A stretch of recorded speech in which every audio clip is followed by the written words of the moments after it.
A paz do Senhor, como falamos, nós estamos transmitindo hoje online o nosso culto. Na verdade, a mensagem que seria para o culto de hoje. Nossos cultos estão suspensos devido à pandemia, já expliquei pela manhã. E agora vamos transmitir essa mensagem que seria para o culto de hoje normalmente. Então, eu gostaria de ler neste momento um texto da Palavra do Senhor, segundo escreveu o Evangelho de Mateus, capítulo 24, versículos 1 a 8, e trazer uma mensagem de edificação, creio, exortação e consolação, orientação do Espírito Santo de Deus para nossas vidas.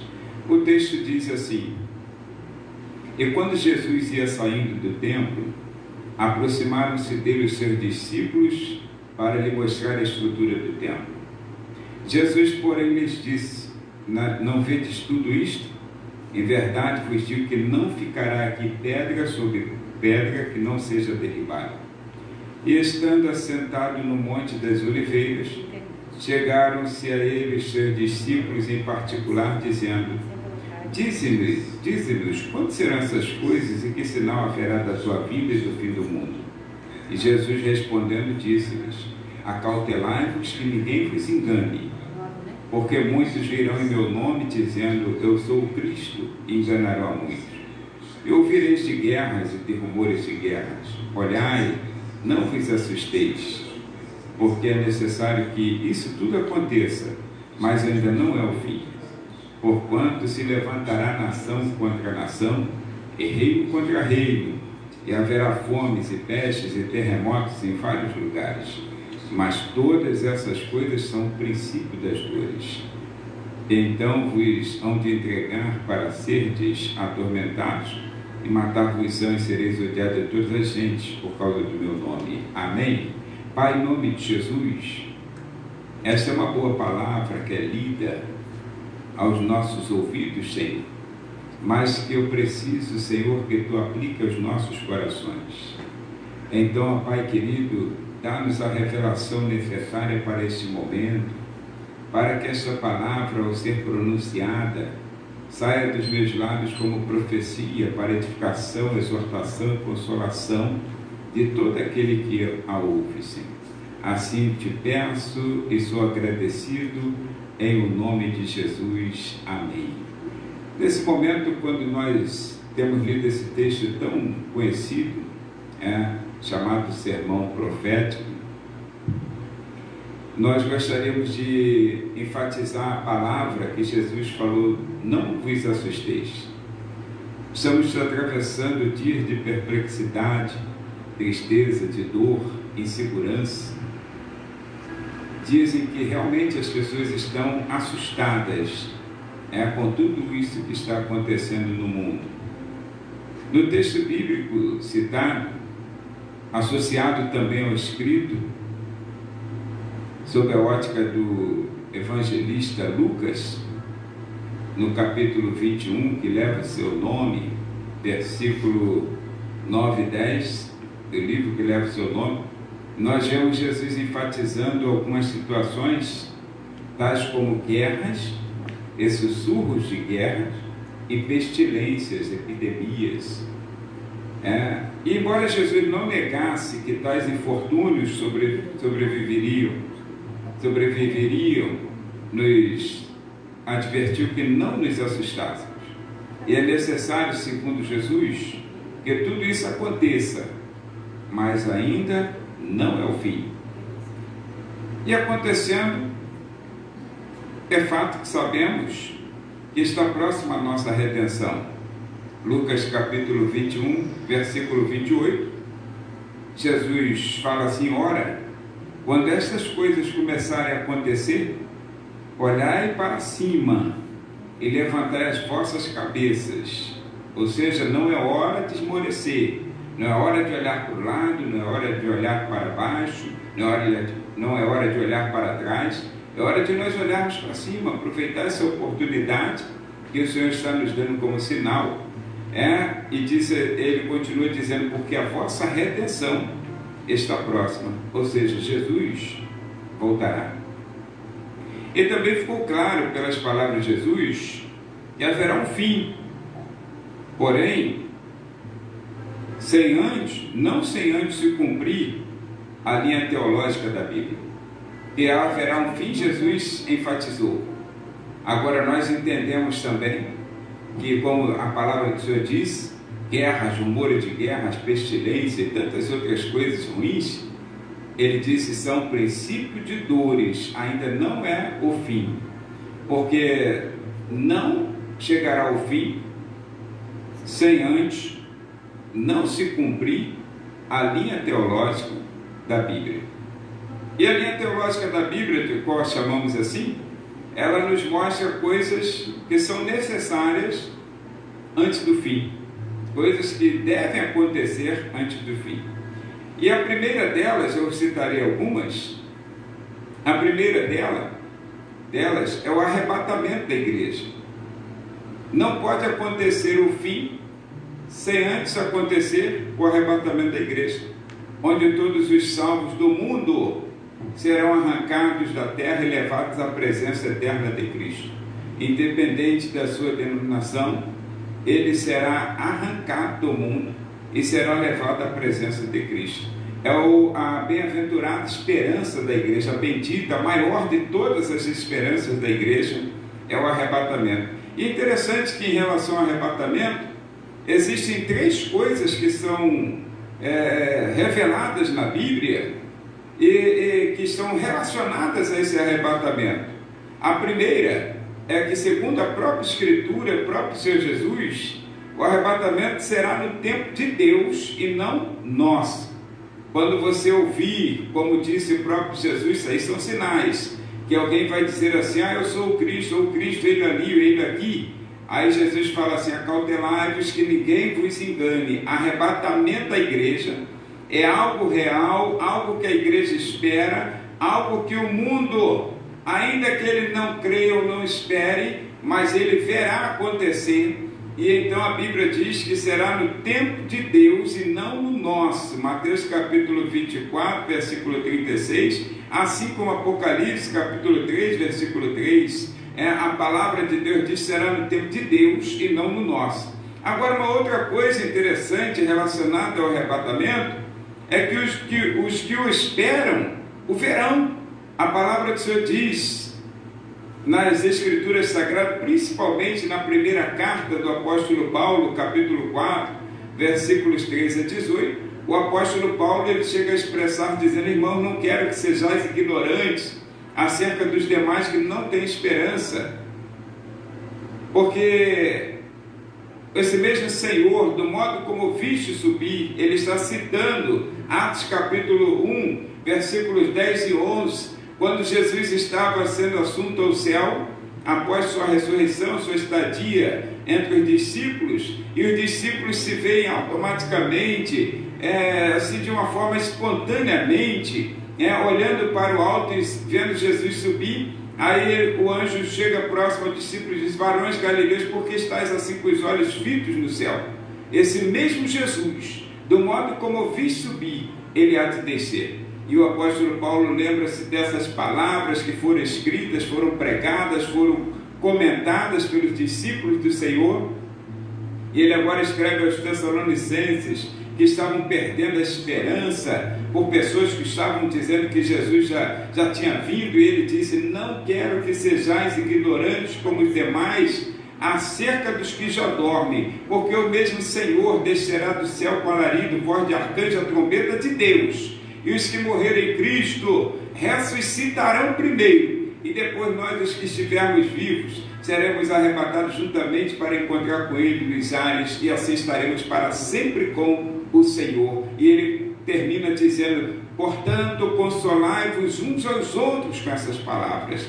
Então, o arrebatamento, os que esperam verão, a Bíblia garante isso. A igreja tem essa bendita esperança, a igreja sempre vem dizendo, Jesus voltará. O mundo está em pânico hoje, o mundo está doente, o mundo está assustado, e Jesus fala aos ouvidos da igreja, ao ouvido de todo aquele que crê, não vos assustei, porque ainda não é o fim.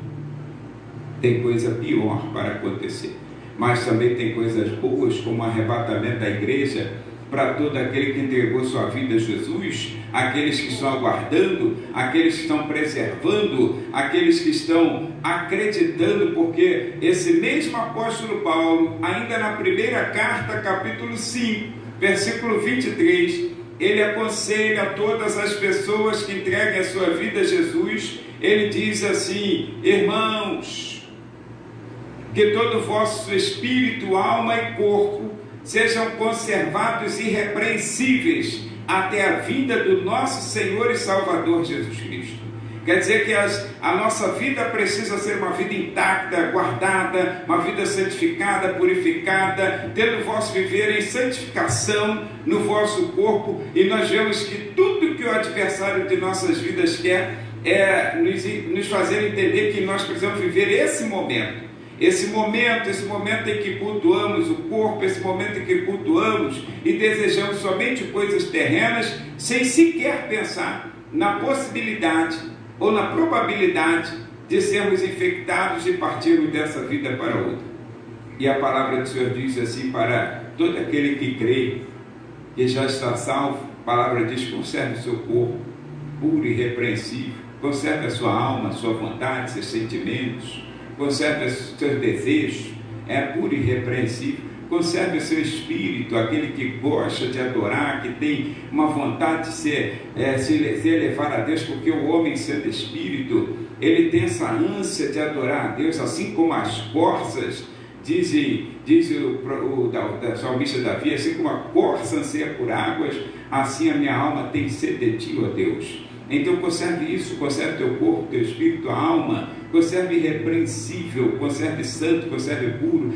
Não importa com o que as pessoas digam, não importa o que as pessoas pensem a respeito de nossas vidas, nós temos um compromisso com o nosso Criador, nós temos um compromisso com aquele que morreu, com aquele que ressuscitou, com aquele que ascendeu ao céu e voltará sem dúvida, porque assim como o mundo crê que Jesus Cristo nasceu de uma virgem, assim como o mundo crê que Jesus morreu e em breves dias estarão comemorando a morte e ressurreição de Cristo na Páscoa, então em breves dias estaremos comemorando, assim como o mundo inteiro crê que Ele nasceu, assim como o mundo inteiro crê que Ele viveu nesta terra, que Ele morreu e ressuscitou, há uma necessidade de acreditar que Jesus voltará, porque se Ele falou a verdade na primeira, Ele está falando na segunda, na terceira, e sempre falará a verdade, porque Ele disse: eu sou o caminho, a verdade e a vida, ninguém vem ao Pai senão por mim.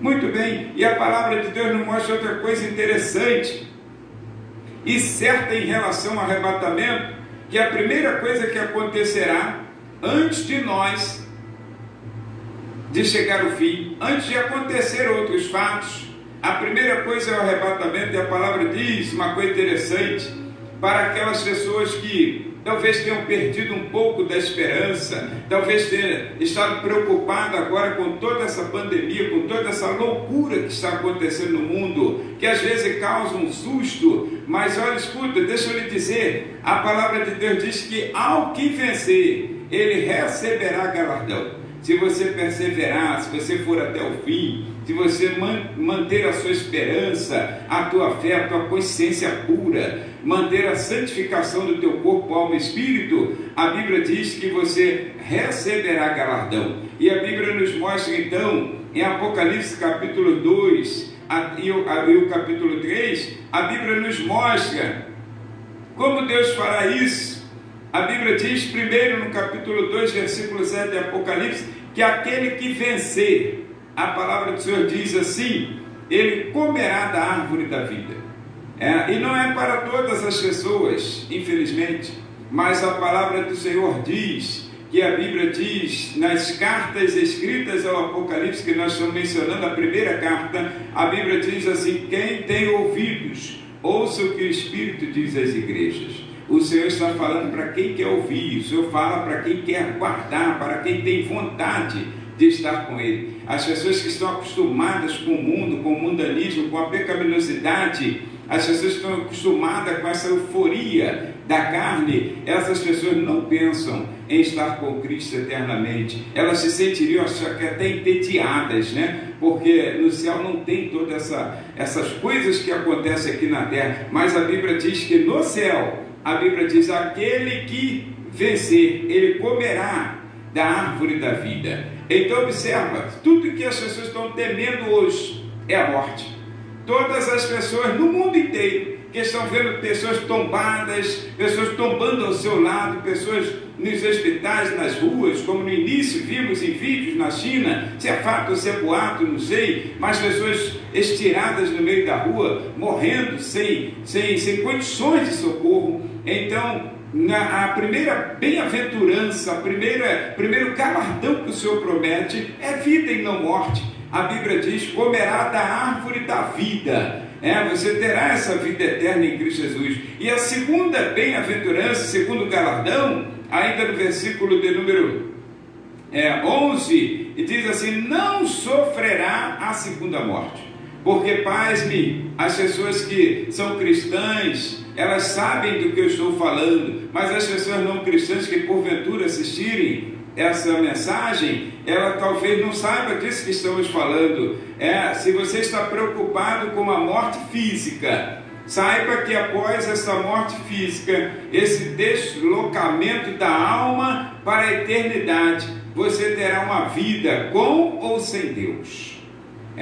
E a palavra de Deus diz que quando as pessoas vão para o lado que não está com Jesus, ela chama-se de segunda morte. Essa é eterna. Jesus chegou a expressar dizendo assim, as pessoas vão para um lugar onde o bicho nunca morre e o fogo nunca se apaga. Enquanto isso, nós estamos propondo a você a vida eterna em Cristo Jesus. E aqui a palavra do Senhor também diz, mais uma vez, diz assim, olha, aquele que vencer comerá do maná escondido. Olha, quantas coisas boas nós poderíamos ouvir de Jesus, mas ele lembra que nós vamos comer, parece que ele pega no ponto fraco da pessoa, né? Que comer é uma das coisas mais interessantes da vida aqui na terra, né? Todas as pessoas lutam, agora mesmo você percebe como foi a loucura nos supermercados, as pessoas tocando comida, desejando. Jesus fala, aquele que vencer comerá, a palavra do Senhor diz, do maná escondido. É algo que Deus faz para a pessoa que vence, algo que Deus faz para aqueles que perseveram, que Deus faz para aqueles que desejam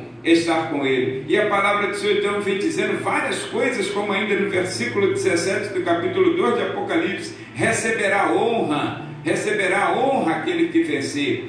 Ao final, ainda que você nunca tenha sido honrado, ainda que o teu maior reclame nessa terra seja as pessoas te desprezarem, seja as pessoas te jogarem para escanteio, a palavra de Deus diz que se você chegar a esse ponto do arrebatamento, você será uma pessoa honrada. A Bíblia diz, uma pessoa vitoriosa, receberá um novo nome. Está escrito nas Escrituras Sagradas, o nome é a sua identidade. E a palavra do Senhor diz que nós receberemos um novo nome, receberá autoridade sobre nações. Apocalipse 2:26, receberá vestes brancas. Apocalipse 2:26 ainda, e terá o nome eternizado no livro da vida do Cordeiro. Eu lembro uma vez, eu gosto de lembrar desse fato, já mencionei isso em outras ocasiões, que assisti num programa televisivo, onde eles chamavam de Guinness Book, o livro dos recordes, e então eu vi que uma das disputas naquele momento para entrar no recorde era que a pessoa comesse um número expressivo de minhocas vivas. Então puseram duas pessoas com pratos cheios de minhocas vivas, ainda enlameadas, e elas começaram a comer, de acordo com aquela disposição, aquela coisa difícil, né? Para entrar o seu nome no livro chamado Guinness Book. Algo que alguma outra pessoa podia bater um novo recorde e esse nome seria tirado. E a Bíblia diz que aquele que vencer terá o seu nome escrito no livro da vida do Cordeiro. Quer dizer, você nunca comeu uma minhoca sequer e terá o seu nome no livro da vida do Cordeiro. Olha que bênção! E você ainda está rejeitando essa bênção de Deus. Escuta, A Bíblia nos diz ainda em Apocalipse capítulo 3, versículo 5, que você será apresentado ao Pai pelo próprio Senhor Jesus, se você vencer. Parece uma coisa assim de loucura da nossa mente, uma criação, mas o que a Bíblia diz, e as partes que você acredita no Salmo 91, você acredita no Salmo 23, ainda diz assim, é o meu preferido, está na sua casa, na sua estante, está no seu carro, no painel do carro, todo empoeirado, amarelado, mas você acredita nessa palavra. E por que não acredita no livro de Apocalipse? Então o livro de Apocalipse capítulo 3, versículo 5 diz que aquele que vencer será apresentado pelo próprio Jesus ao Pai. Quantas pessoas choram de emoção por serem apresentadas ou apertar a mão do presidente da República? Quantas pessoas choram de emoção porque apertar a mão de um ator, de uma atriz, apertar a mão de alguém que é famoso, encontrou no aeroporto, encontrou em algum canto, e alguém lhe deu essa brecha, ele foi lá no palco, então apertou a mão, e a pessoa fica chorando, fica toda feliz. Escuta, a palavra de Deus diz que aquele que perseverar até o fim, aquele que vencer, o próprio Senhor Jesus, Ele nos levará até o Pai, até o Deus Criador de todas as coisas, sustentador do mundo, e nos apresentará diretamente a Ele. Não existe emoção ou algo maior do que isso que possa acontecer na vida de uma pessoa. E aquele que vencer, a palavra diz, terá no seu lugar estabelecido no céu. Ninguém toma. Aqui na terra é uma briga. Aqui na terra você tem medo de alguém tomar tua vaga no emprego, tem medo de alguém tomar a sua vaga no estacionamento, tem medo de que alguém tome a sua vaga no caixa do banco, tem medo de que alguém passe à sua frente no caixa do mercado. Mas a palavra de Deus diz que aquele que vencer e chegar ao céu, está escrito em Apocalipse 3:2, terá o seu nome, terá o seu lugar estabelecido no céu e será destacado pelo Senhor. Essas são algumas coisas interessantes a respeito do arrebatamento. Agora eu quero dizer para você, antes de passar para as outras coisas que podem acontecer antes do fim, é que a palavra do Senhor diz que existem condições para ser arrebatado. Às vezes as pessoas dizem, quando nós estamos conversando, elas dizem, até mesmo na sua fraqueza de fé, na sua oscilação, bons crentes, boas pessoas, leitores da Bíblia, aí ela diz assim, eu estou bem, graças a Deus. E às vezes as pessoas acham que simplesmente, se o Senhor vier na sua glória, como diz a palavra, Ele decidirá a sua vida. Não, a Bíblia nos diz que nós decidimos a nossa vida. O princípio que nós observamos, que existem condições para que uma pessoa experimente o arrebatamento.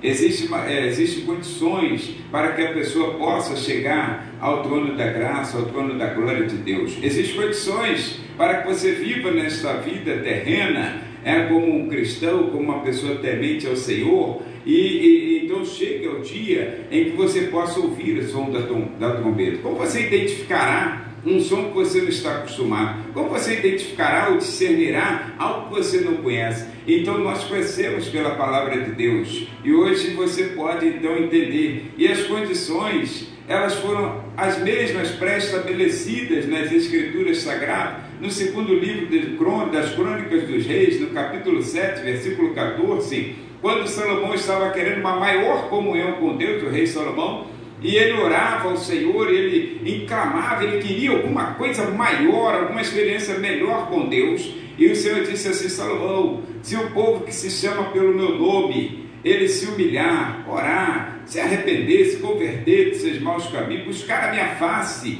então eu ouvirei dos céus, sararei a sua terra e perdoarei os seus pecados. Então observa aqui, a primeira condição que nós observamos é se humilhar. As pessoas não querem se humilhar, pessoas soberbas, as pessoas andam com altivez, as pessoas andam com o nariz empinado, e eu quero desafiar qualquer pessoa que esteja me ouvindo a olhar a ponta do seu nariz, se você puder, por mais que o teu nariz seja mais longo do que o meu. Quero desafiar você não tem como saber olhar com nitidez a ponta do seu nariz. Então, como você não pode olhar a ponta do seu nariz e não quer submeter a sua vida àquele que pode todas as coisas, você está tomando atitudes errôneas, e a Bíblia diz que nós devemos nos humilhar-vos sob a potente mão de Deus, e a seu tempo vos exaltará. Resistir ao diabo, Você se humilha a Deus e resiste ao diabo. Hoje as pessoas estão resistindo ao diabo, resistindo a Deus, se humilhando ao diabo. Olha, se humilha a Deus, cai na presença do Senhor, dobra o seu joelho. Esse é um bom momento, momento de angústia, momento de aflição, momento de tribulação, momento de pânico. É um bom momento. Então, joga um pouco a tua soberba por terra, olha para o céu, clama ao Senhor, faça como as pessoas no passado, mesmo que elas sejam pecadoras, mesmo que elas tenham dificuldade, mas as maiores lutas da vida de algumas pessoas, de presidentes, de reis, né? Porque é Deus que estabelece e derruba reis. Então a palavra de Deus nos diz que nos momentos de maiores angústia, as pessoas clamavam a Deus, elas se humilhavam, elas rasgavam suas vestes, caíam prostradas no chão, elas diziam para o Senhor: Senhor, eu não sou nada. A humildade, ela é cabível em qualquer lugar. E quero te dizer uma coisa: ser humilde é um fator de você entender o que você é diante de Deus e o que você é diante dos homens. A Bíblia nos dá exemplo de dois grandes homens, que nós diríamos são maiores. Abraão, citado hoje pela manhã na escola bíblica dominical. Abraão foi um homem experiente com Deus, chamado patriarca, chamado profeta, chamado amigo de Deus. Primeiro homem a ser chamado amigo de Deus nas Escrituras.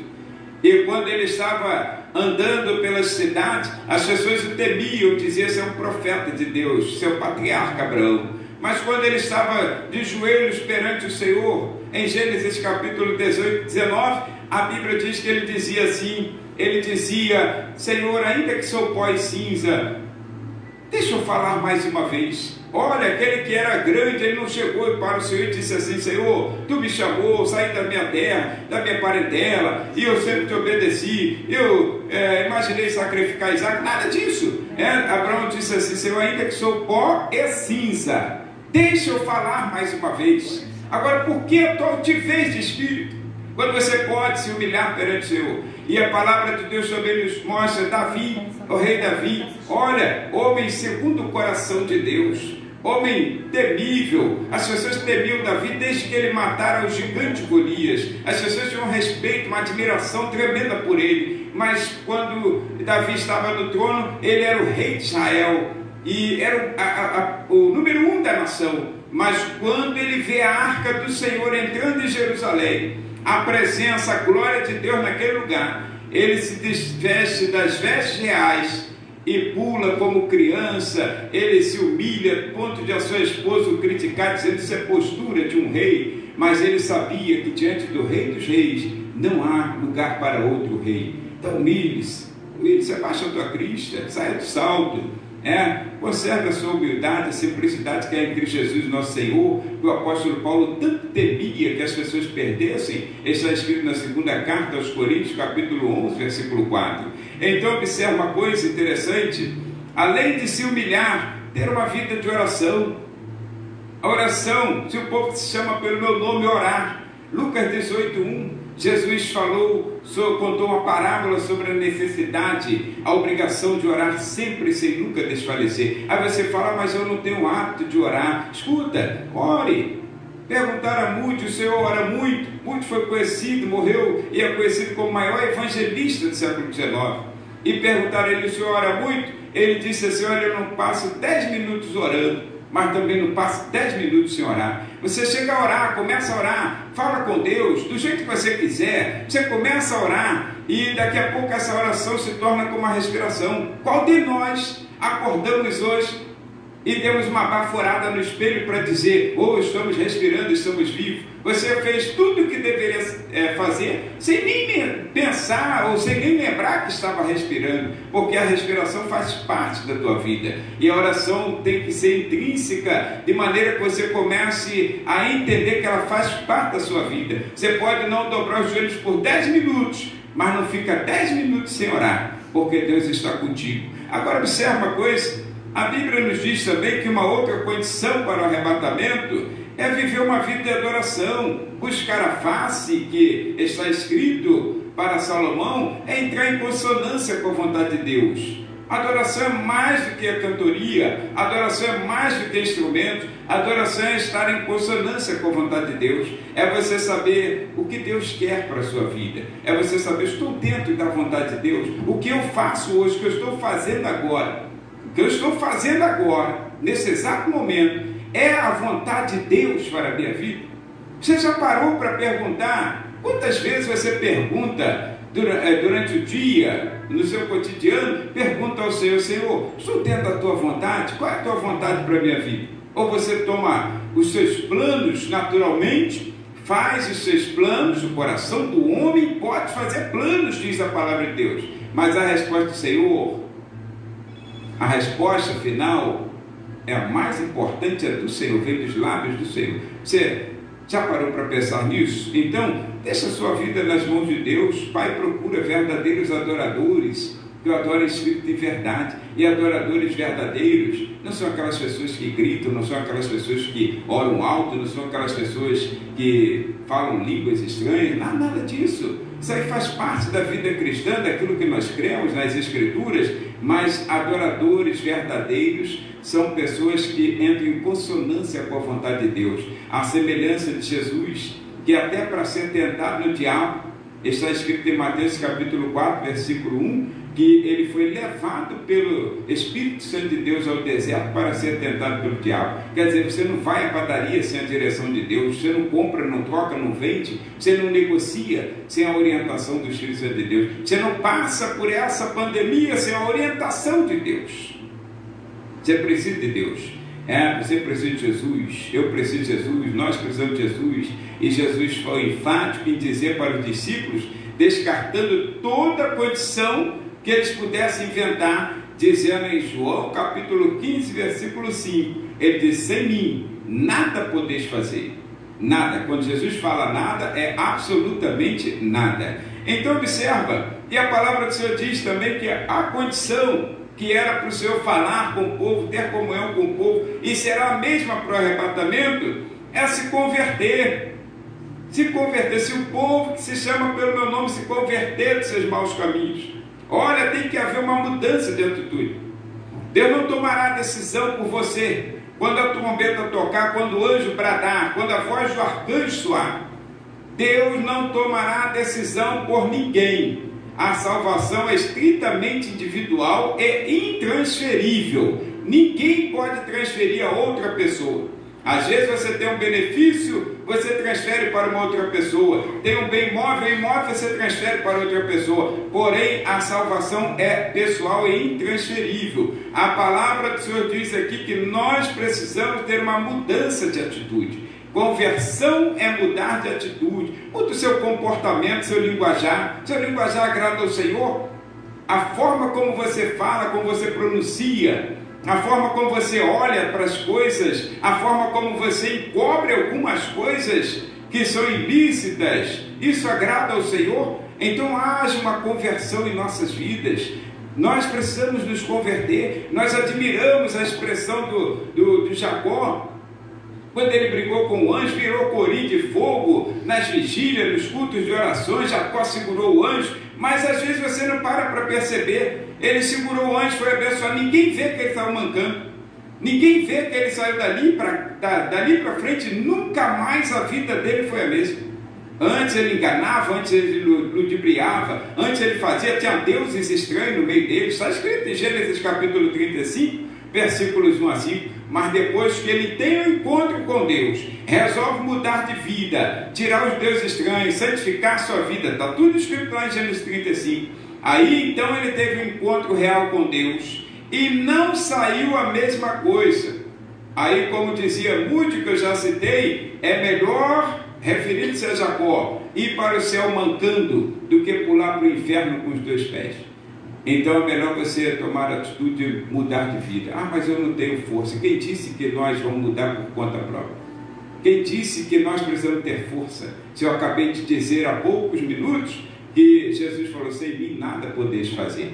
Tudo dependemos dele. Se você desejar, ele pode fazer um processo de mudança em nossas vidas, assim como em Jeremias 18 está escrito que o oleiro começou um processo novo num vaso que havia se quebrado. Então, olha, uma outra coisa que nos fará, que é condição imprescindível para o arrebatamento da igreja, para você experimentar o arrebatamento, é guardar a palavra. A Bíblia diz em Apocalipse capítulo 3, versículo de número 10. Então escuta, eu vou citar o versículo, mas deixa eu te lembrar. Jesus falou, não vos assusteis. Era como se ele tivesse dito agora, dizendo agora, não vos assusteis. Essa pandemia ainda não é o fim, mas só um princípio de dores.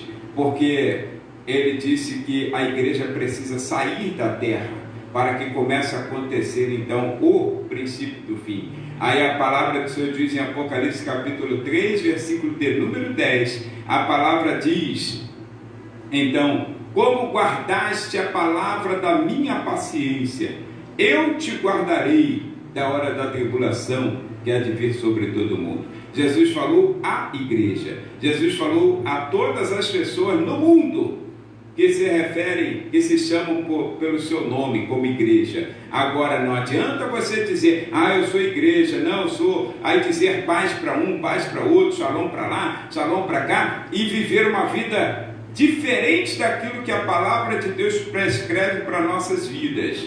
Há uma necessidade de nós mudarmos de vida, de vivermos o cotidiano, de colocar a Bíblia na sua aplicabilidade diária e entendermos que como nós guardamos a palavra do Senhor, assim também seremos livres da grande tribulação que há de vir sobre todo mundo. E é sobre isso que eu quero falar agora. Ou seja, eu disse que coisas necessárias antes do fim. Aconteceu o arrebatamento.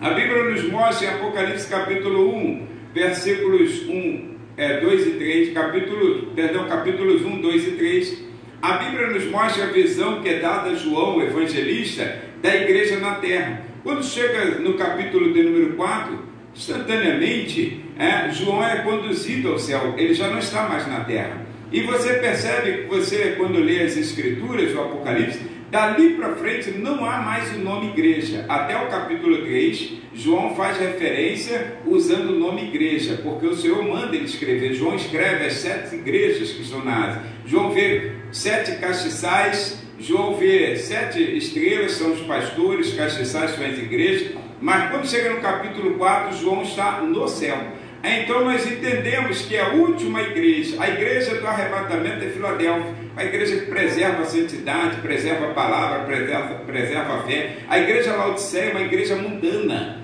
uma igreja que diz, eu rico sou, de nada tenho falta, e Jesus fala, não sabe que é pobre, miserável, cego e nu. Às vezes tem toda a aparência, tem toda a tecnologia, tem tudo que é importante para nós, como estamos usando agora, mas só a aparência. É uma igreja morna, uma igreja sem convicção naquilo que está sendo pregado, naquilo que está vivenciando. Então observa, aí João é arrebatado, assim é semelhante à igreja. João tipifica ali a igreja, ele é arrebatado, a igreja é arrebatada. Aí então as pessoas começam a preocupar-se por esses dias da pandemia. Várias vezes eu recebi aquele louvor, o mercado está vazio, como era feito antigamente, o mercado está vazio, seu trabalho já parou. Observa, as pessoas logo se preocuparam com o arrebatamento da igreja. Tudo bem, lícito, foi bom até para nos lembrar, nos despertar mais um pouco, mas escuta, deixa eu lhe falar, quando a igreja for arrebatada, segundo está escrito nos evangelhos de Jesus Cristo e no livro de Apocalipse, a vida na terra continua. O Senhor tira aquele que é seu e leva para o céu, e nós então, nós crentes em Cristo Jesus, que acreditamos no arrebatamento, esperamos o arrebatamento, que oramos, ora vem Senhor Jesus, nós então seremos levados a uma sala onde nós apresentaremos todas as nossas obras. Está escrito na segunda carta de Paulo aos Coríntios, capítulo 5, versículo 10, que é necessário que nós compareçamos ante o tribunal de Cristo, não para ser julgadas nossas vidas, porque já alcançamos a salvação, mas para serem julgadas nossas obras. Aquilo que nós fazemos aqui na terra como crentes em Cristo Jesus, aí nós mandamos para o céu. Às vezes vai como material ouro, prata ou pedras preciosas, material finíssimo, que ele suporta a caloria do fogo. Agora tem também materiais como madeira, feno e palha, segundo está escrito na revelação de Paulo, na carta aos Coríntios, a madeira, feno e palha. O que nós estamos fazendo? Eu não tenho como julgar agora, você não tem como me julgar, você não me conhece, não sabe se eu estou aqui por algum interesse pessoal. Então, mas Deus está julgando os nossos corações. E nós acreditamos na salvação, seremos salvos, mas prestaremos conta de todas as obras que fizemos aqui por meio do nosso corpo, sejam boas ou sejam más. Isso salvos em Cristo Jesus, a igreja. Logo que passar esse período desse juízo das nossas obras, aí então nós entraremos numa grande sala, num grande lugar, num lugar muito bonito, em que é um grande salão, tem uma mesa ampla, segundo as Escrituras Sagradas, e nós nos assentaremos a essa mesa. Está escrito em Mateus capítulo 8, versículo 11, o próprio Jesus falou assim: e muitos virão do Oriente e do Ocidente, e assentar-se a uma mesa com Abraão, Isaque e Jacó. Somente pessoas que creram, Abraão, Isaque e Jacó, somente pessoas que perseveraram até o fim, essa será salva, somente essas pessoas. Fora disso, a vida continua na terra, entre o período que nós chamamos de grande tribulação, a Bíblia chama, onde o mundo imediatamente após o arrebatamento estará experimentando sob o domínio de Satanás, na pessoa do anticristo, os juízos de Deus. Ali começa Apocalipse capítulo 6 até o capítulo 18. Ali começam os juízos de Deus, a abertura dos selos, que dá autenticidade a Jesus como proprietário desta terra, a abertura, quando ele abre os selos, aí começa uma série de acontecimentos, que vem então as trombetas, vem então os anjos com as taças, uma série de acontecimentos que você olha ali e você fica aterrorizado. Tem pessoas que têm medo de ler o Apocalipse. Gente, é só ler e acreditar que você vai antes dos acontecimentos. Eu então estou inserido até o capítulo 5, capítulo 6 não me importa mais, eu não estarei mais aqui pela graça de Deus, estarei nos céus com o Senhor, mas do capítulo 6 ao 18, a grande tribulação, isso sim, é coisa que você nunca viu. Se a pandemia está te assustando, imagine a grande tribulação, passa lá e dá uma lidazinha no capítulo 6 até o capítulo 18, aí você vai ver o que é bom para tosse. Aí você vai ver o que é bom realmente. Você está achando que isso aí é o fim de todas as coisas? Nada disso. Está assustado, tem pessoas assustadas, pessoas temerosas, pessoas se distanciando. Claro, tem que tomar cuidado. Mas tem pessoas literalmente assustadas. Você não sabe o que é grande tribulação. E então observa, mas nesse momento da grande tribulação, que está lá em Apocalipse 6 a 18, aí existe um momento de algo ainda que acontecerá, que é a salvação de Israel. Israel hoje é centro do mundo, literalmente, geograficamente falando.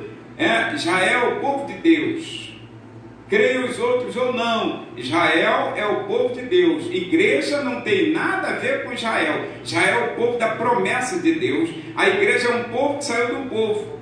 E a Bíblia, quando diz nas Escrituras, Israel, ele está no centro, no cuidado de Deus. E o endurecimento, Paulo explica isso, vem em parte a Israel, até que a plenitude dos gentios haja entrado. Quando a igreja for arrebatada, Israel continua no palco, no grande cenário da história. Aí então a grande tribulação, o adversário vem para cima de Israel com tudo. Algumas nações, aí se cumpre as palavras do profeta Ezequiel no capítulo 36, 37, onde fala de Gog e Magog, duas grandes nações que estarão influenciando demais para irem avançar contra Israel, para tentar destruir. E deixa eu lhe dizer uma coisa, Israel jamais será destruído. É o povo de Deus, que é o Senhor dos exércitos.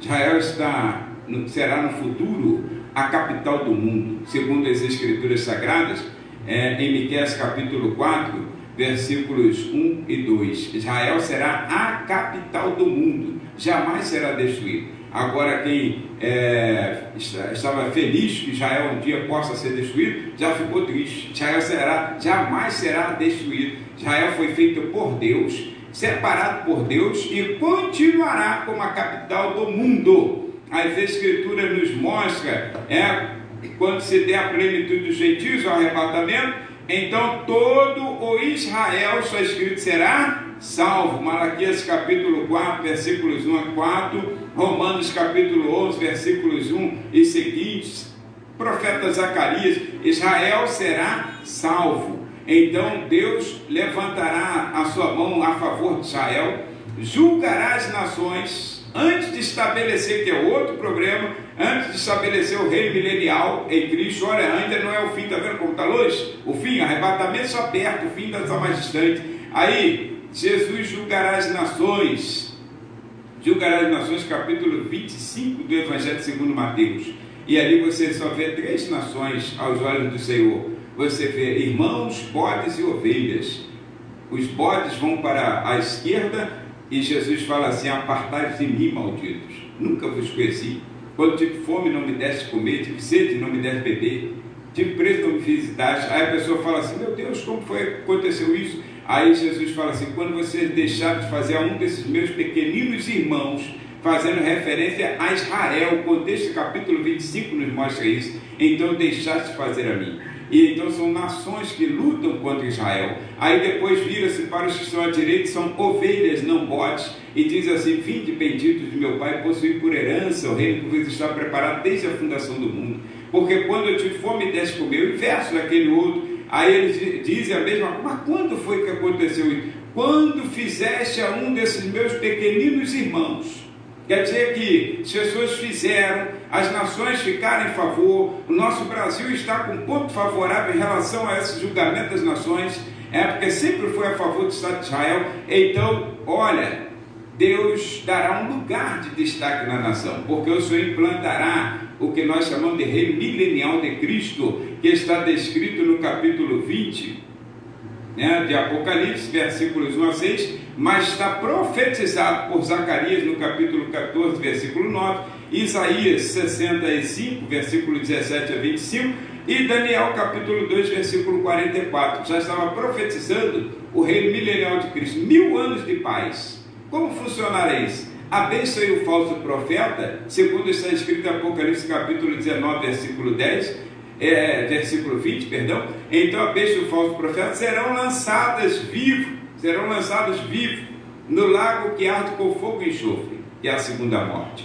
Aquela que nós falamos inicialmente, que quem for arrebatado já se livrou da segunda morte, do dano da segunda morte. E então, quando se estabelece o reino milenial no capítulo 20, versículos 1 a 6, 1000 anos de paz, Satanás é preso e fica preso durante 1000 anos. E depois de 1000 anos ele é solto um pouquinho. Alguém ainda fala assim: meu Deus, mas para que soltar? Para que soltar? De vez em quando nós também nos deparamos com essas situações: para que soltar fulano? Então, aí observa, Satanás, ele será solto só para mostrar que ele é incorrigível e que o homem não pode salvar-se por si próprio. Porque quando ele é solto, ele faz novamente a cabeça das pessoas, entre aspas, Então faz a cabeça das pessoas, convence as pessoas que o reino de Cristo é um reino enfadonho, o reino de Cristo não tem nada de interessante, Afinal de contas não tinha briga, não tinha doença, não tinha nada.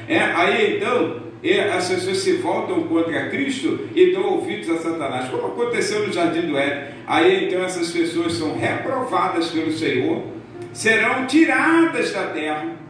É o joio sendo tirado do meio do trigo, e serão levadas a juízo no trono branco. E então Satanás será lançado, depois de 1000 anos, no lago que arde com fogo e enxofre. Sai Apocalipse 20, versículo 10. E então será lançado no lago que arde com fogo e enxofre.